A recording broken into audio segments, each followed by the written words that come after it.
함께 인사하겠습니다. 아시레 아시레.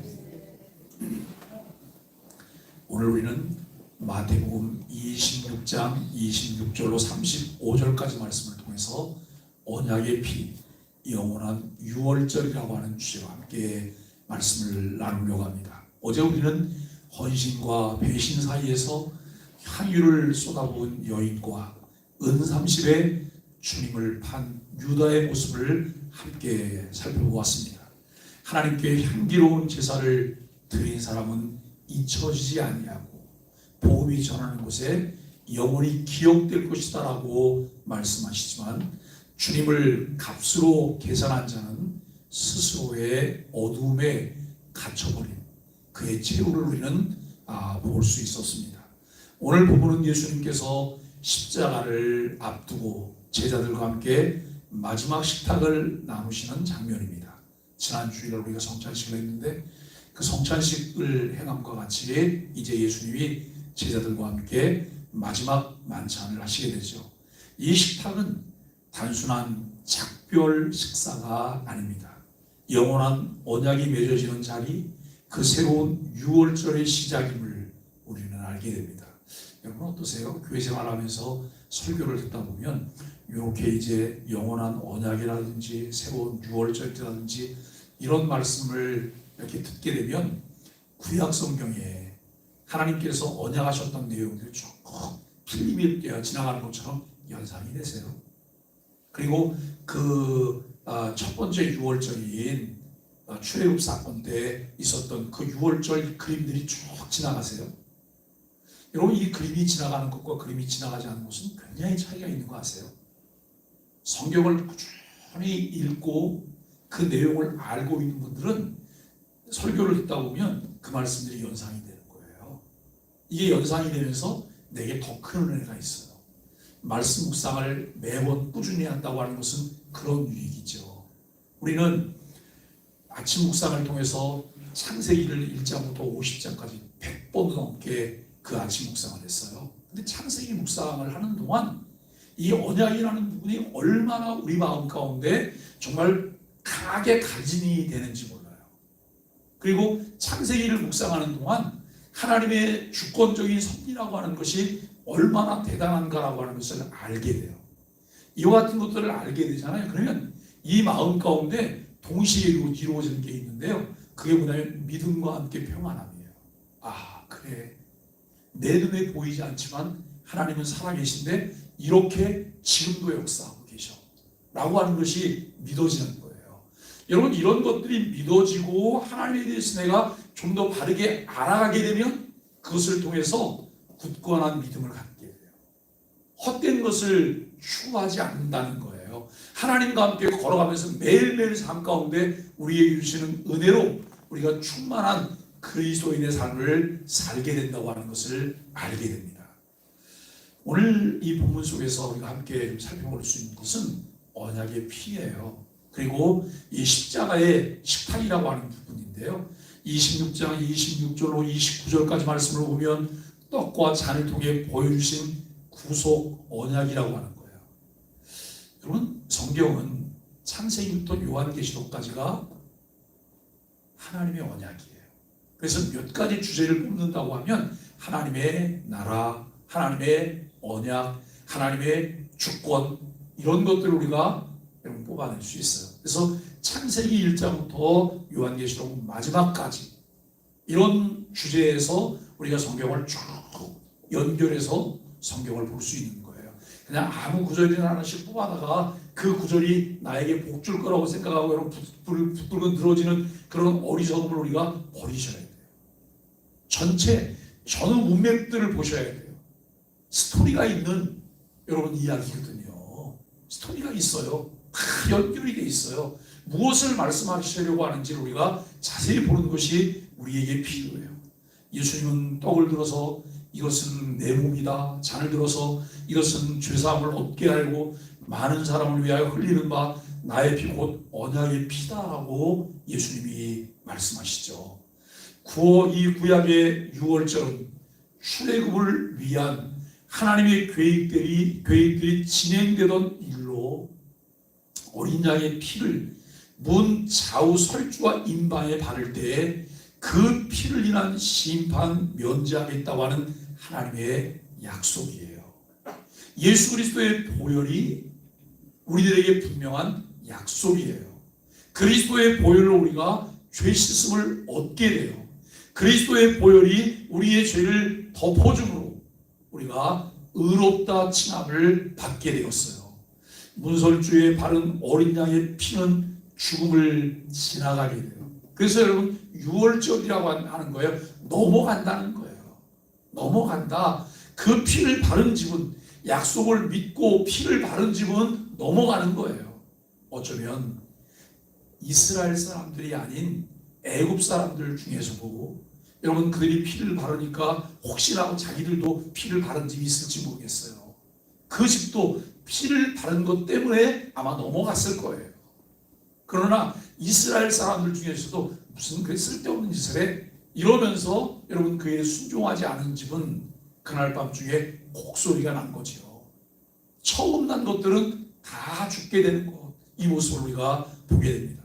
요한은 예수님께서 나오시는 것을 보면서 보라, 세상 죄를 지고 가는 하나님의 어린 양이로다 라고 선포하였습니다.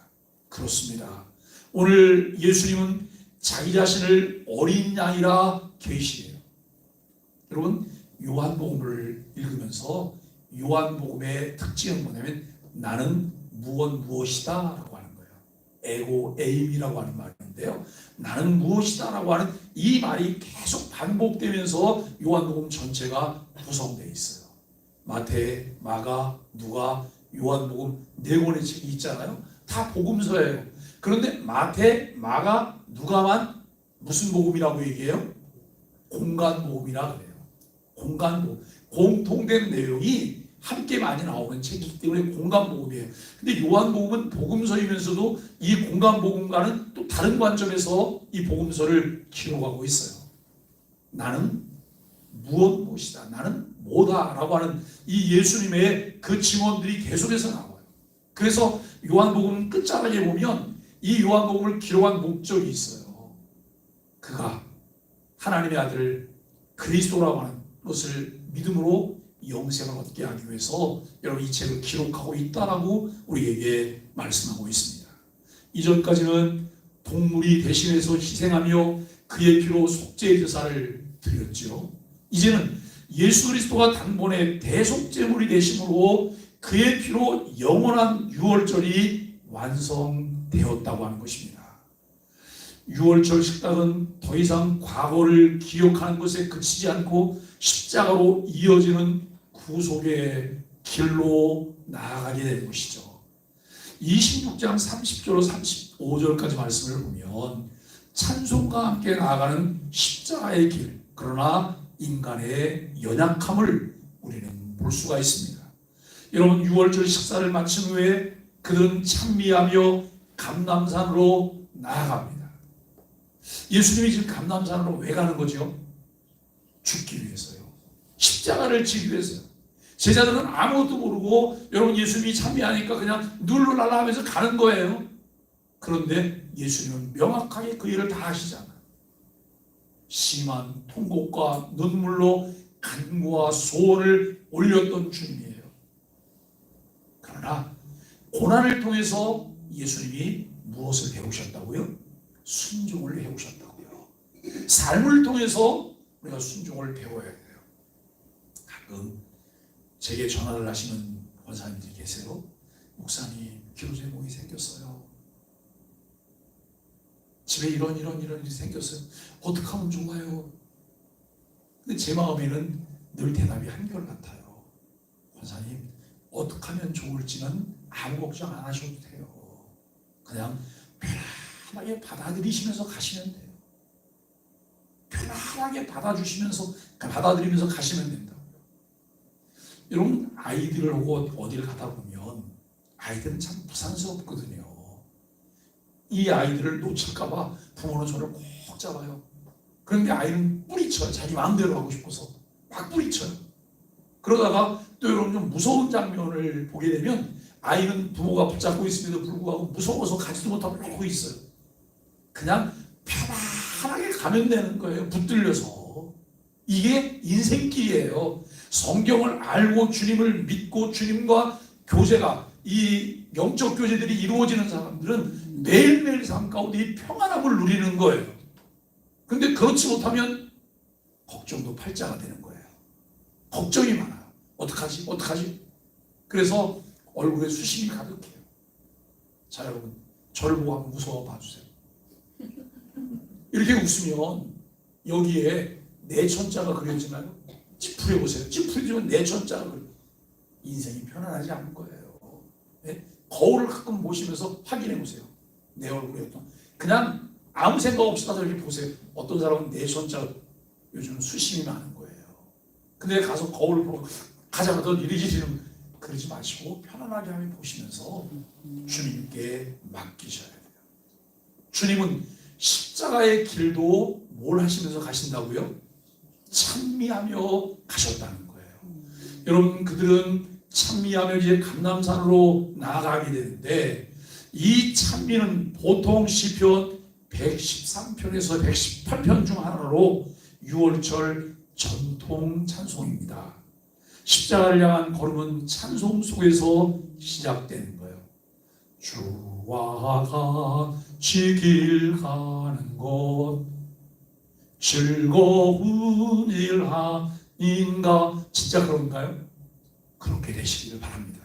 여러분, 그런 길이에요. 우리가 지금 눈앞의 것만 바라보면 즐거운 일이 아닐 수 있어요. 그러나 조금 더 멀리 바라보면 그 길을 지나 그 길 너머에 주님이 나와 함께 하시는, 나를 기다리고 계신 주님을 우리가 만나게 된다는 것이죠. 그러나 그 길은 제자들의 도망과 배신의 길로 이어질 것입니다. 예수님이 너희가 다 나를 버리리라 하시고, 베드로는 죽을지언정 나는 주를 부인하지 않겠습니다라고 분명하게 말하죠. 말하는 건 자유예요. 그러나 그 말한 것을 지켜내는 것은 자유가 아니에요. 예수님은 3번 부인할 것을 미리 아셨어요. 예수님은 우리의 모든 것을 아셔요. 인간은 약하고 흔들립니다. 그래서 여러분, 조석지변이라 그래요. 아침 저녁이 달라요. 화장실 들어갈 때와 나올 때가 다르다고 이야기해요. 그러나 하나님은 어떠신가요? 하나님은 신실하세요. 예수 믿고 변화되었다면 무엇이 변화되었나요? 변덕스럽던 내 마음이 변화된 거예요. 주님께 붙어 있어서 주님이 신실하신 것 같이 우리도 믿을 만한 거예요. 앞뒤가 똑같아요. 진실하다는 거예요. 이것이 그리스도인을 통해서 나타나야 될 만한 여러분 모습들인 것을 알게 돼요. 주님의 언약은 흔들리지 않습니다. 6월절의 피는 제자들의 충성에 근거하지 않고 주님의 언약과 피의 약속에 근거합니다. 우리 중에 가끔 이렇게 말씀하시는 분이 계세요. 목사님, 저는 요즘 뭘 못해서, 저는 신앙생활을 좀 잘 못해서, 기도생활을 잘 못해서 주님께서 자기를 안주할 것 같다고 이야기해요. 제가 속으로 이렇게, 권사님, 예수님이 권사님인지 아세요? 예수님이 집사님인지 아세요? 여러분, 내가 무엇을 잘하고 무엇을 잘 못하기 때문에 주님이 나를 사랑하시고 나를 좋아하시고 언약을 지키실까요? 아니에요. 그분의 신실하심 때문이에요. 그분의 신실하심 때문에.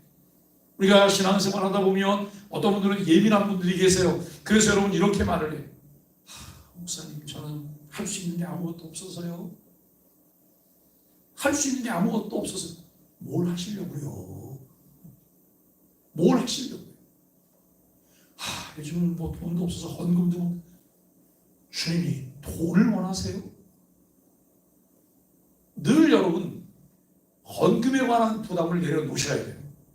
헌금에 관한 부담은 항상 2가지를 생각해서 결정하셔야 돼요. 첫째, 내 신앙 정도와 내 형편 정도를 꼭 고려하셔야 돼요.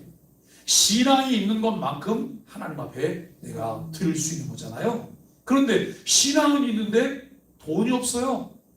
못 드리는 거지. 그럼 어떡하겠어요? 주님께서 어디 가서 훔쳐 갖고 와서라도 드리라고 해요? 아니거든요. 그러나 늘 사모하는 마음은 있지요. 내가 이렇게 살고 싶어요, 주님. 이렇게 살고 싶어요. 주님이 주시는 것만큼만요. 너무 무리하게 무엇을 하고 그것이 또 우리에게 오히려 올무가 돼서 넘어지지 않게 되기를 바랍니다. 어떻게 하면 주님이 기뻐하시는 뜻대로 살아갈까? 당장 여러분 뭐 이렇게 헌신을 많이 하면 어떤 일들은 편안하겠죠. 그러나 그것이 참 신앙 안에서 이루어진 것이 아니면 두고두고 대가를 지불하게 돼요. 저는 교회 부흥회를 할 때, 부흥 강사를 초청할 때 첫 번째 원칙이 있어요.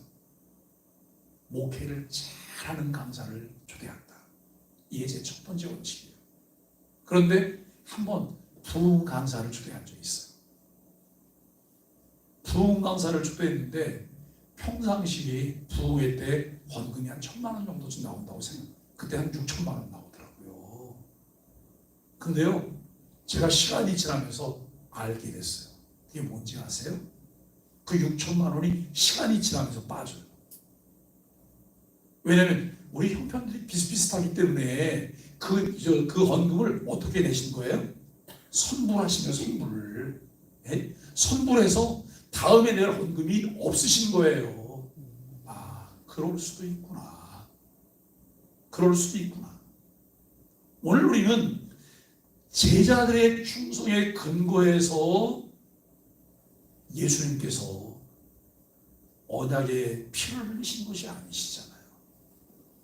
하나님의 신실함에 근거한 거예요. 하나님의 신실한 거에 근거한 거. 여러분, 어쩌면 내 행동과는 관계가 없는 거예요. 내가 하나님 말씀에 순종함으로 그 은혜를 입게 되고 누리게 돼요. 그런데 순종하는 것조차도 내 의예요? 내 노력이에요? 아니요. 하나님의 은혜예요. 그분이 주신 은혜에 의해서 순종하게 되는 것이죠. 오늘 우리는 이 식탁은 우리를 위한 십자가의 언약인 복음의 핵심인 것을 알게 됩니다. 우리는 이 식탁에 초대받은 사람들이에요. 왕이 잔치를 개설하고 손님을 초청하네요. 아무도 오질 않았어요. 그래서 왕이 사거리에 가서 아무나 데리고 오라 그래요. 그래서 여러분, 아무나 데리고 그들을 이제 오게 돼요.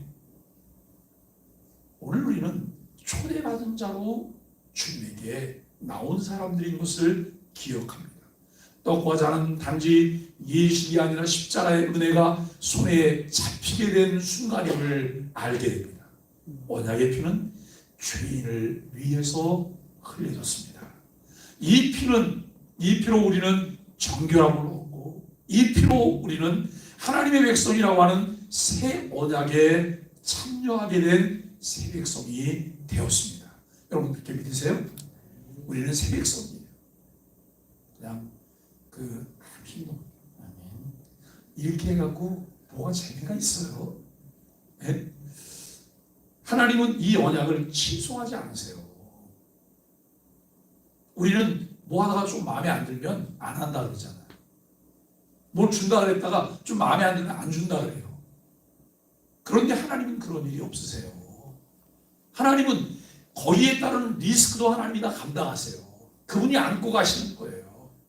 우리 연약함을 아시기 때문에 그러신다는 거예요. 십자가는 단 한 번의 제사로 영원한 유월절을 이루셨고, 이 언약은 오늘도 살아서 우리를 붙들고 있음을 분명히 믿어야 합니다. 히브리서 10장으로 보는 이 언약의 피와 삶의 응답들을 우리가 함께 살펴봅니다. 예수님이 언약의 피를 말씀하시며 마지막 유월절 식탁을 나누신 이유는 단순히 제자들과의 이별을 준비하시기 위함이 아니었습니다. 그것은 히브리서 10장에서 선포된 새 언약의 실체예요. 곧 단번에 들이신 참된 제사의 성취를 보여주는 사건이라고 하는 것이죠. 히브리서 10장 10절은 이렇게 말합니다.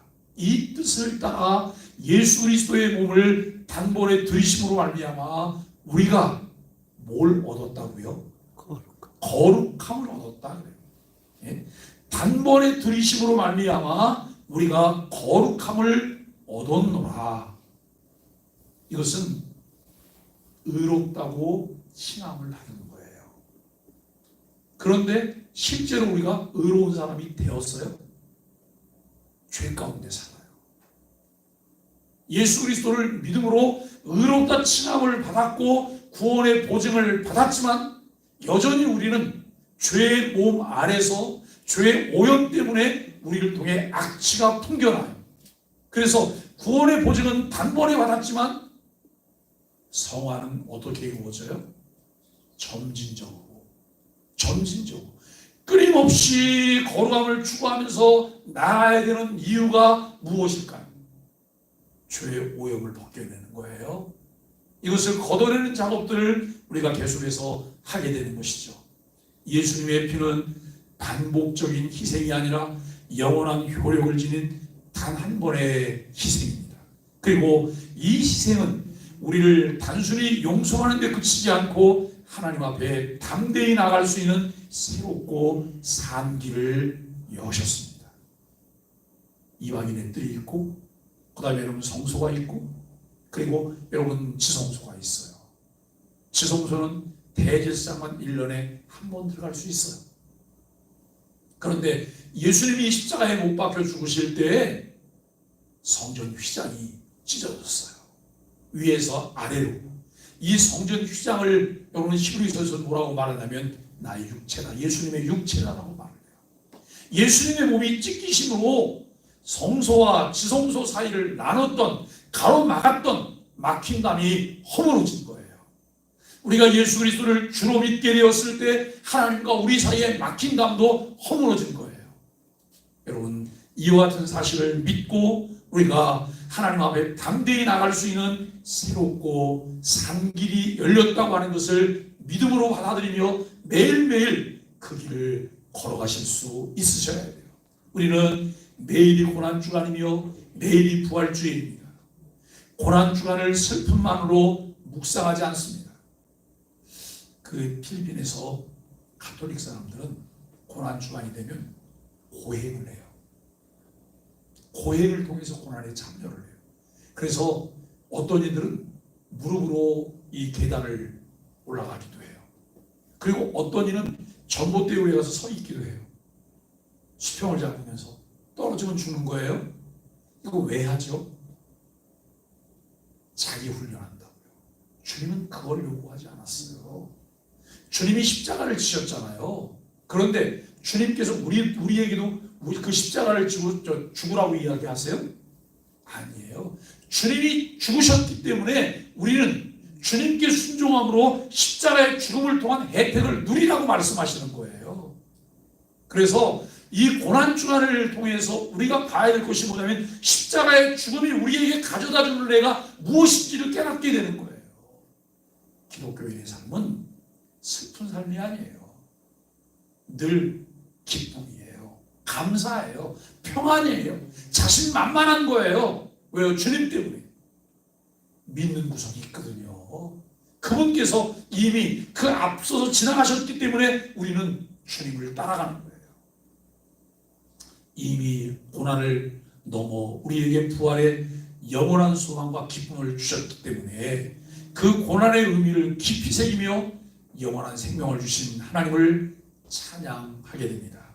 히브리서 10장 22절로 23절은 이렇게 고백합니다. 우리가 마음의 뿌림을 받아 악한 양심으로부터 벗어나고 믿음의 도리를 굳게 잡자. 약속하신 이는 미쁘시니라 라고 말씀하고 있습니다. 그래서 십자가의 여정에서 흘리신 그 피는 오늘 우리에게 담대함과 확신을 준다고 하는 거예요. 우리는 두려움 없이 하나님 앞에 나갈 수 있습니다. 흔들리지 않는 믿음을 붙들고 살아갈 수 있는 자들이 되었습니다. 그러나 우리는 여러분 느낌이나 상황, 감정에 의존하지 않고 신실하신 하나님의 언약의 근거에 우리도 신실하신 하나님을 닮아가며 담대함을 갖게 되는 거예요. 우리가 상황 때문에 많이 흔들려요. 감정 때문에 많이 흔들려요. 그런데 중요한 것은 팩트잖아요. 사실에 근거한 믿음이에요. 사실에 근거한 믿음.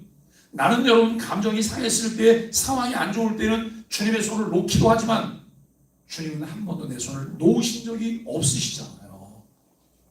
이 사실을 깨닫게 될 때, 믿게 될 때 우리가 정말 주와 함께 길을 걸어가며 주님 뜻대로 살게 되는 거예요. 누가 이렇게 말할 때도 있어요. 나는요 개신교를 다녔는데 가톨릭으로 갔어요. 나는 개신교를 다녔는데 이제는 불교를 다녀요. 나는 교회를 다녔는데 이제는 안 다녀요. 이 말은 무슨 말인지 아세요? 나는 진리를 깨닫지 못했어요. 나는 진리를 알지 못해요 라고 하는 거예요. 하나님의 말씀을 좀 더 바르게 이해하고 깨닫게 되면 흔들릴 수가 없어요. 그 자리를 떠날 수가 없다니까요. 너무 좋아서요. 네? 그런데 전혀 그것을 모르고 덮어놓고 신앙생활하다가 상황 때문에 흔들려서 떠나는 거예요. 우리가 오늘도 펼쳐놓고 말씀 붙들고 신앙생활하는 은혜가 있게 되기를 바랍니다. 내 기분이나 감정 때문에 구원받은 것이 아니에요. 하나님의 약속 때문에, 변함없는 그분의 신실한 신 때문에 내가 구원받은 하나님의 자녀가 된 거예요. 고역의 길로 오라고, 십자가의 길이니까 죽도록 고생하라고 주님이 나를 부르셨을까요? 이미 모든 것을 다 담당하셨어요. 우리가 여러분 설교 끝나고 부르게 될 찬송가 내용을 오늘은 좀 깊이 생각하면서 그 찬송을 해보세요. 그 찬송가 노랫말 속에서 얼마나 그런 부분들을 잘 진술하고 있는지 우리가 알게 돼요. 십자가의 여정을 따라가는 고난주간을 보내면서 하나님을 아는 바른 지식을 근거해서 더 단단해지는 그리스도인으로 살아갈 수 있게 되기를 바랍니다. 우리가 고난주간을 보내면서 마음에 몇 가지 결단해 봅니다.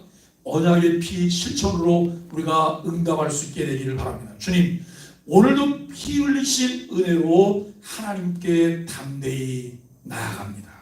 죄책과 두려움을 내려놓고 하나님 앞에 찬송하며 나아가겠습니다. 믿음의 도리를 굳게 잡겠습니다. 세상 앞에서 복음을 부끄러워하지 않고 말씀과 기도로 흔들리지 않게 살겠습니다. 서로를 돌아보겠습니다. 받은 은혜로 이웃을 품고 섬기며 선한 행실로 주님의 보혈의 능력을 전하겠습니다. 사랑과 선행을 격려하며 선한 영향력을 끼치며 살겠습니다. 사랑하는 소망의 가족 여러분, 십자가는 피 흘림의 자리였지만 동시에 새로운 길의 출발점이었습니다. 예수님의 언약의 피는 단지 죄를 씻는 것이 아니라 하나님과 동행하는 삶, 찬송하며 살아가는 길을 여셨습니다. 오늘도 그 피를 기억하며 함께 살아갈 수 있기를 바랍니다. 그 피로 인해 우리는 흔들리지 않고 후퇴하지 않으며 사랑과 선한 일을 실천하는 자가 되어야 합니다. 그것이 십자가의 여정을 따르는 자의 삶의 방식입니다.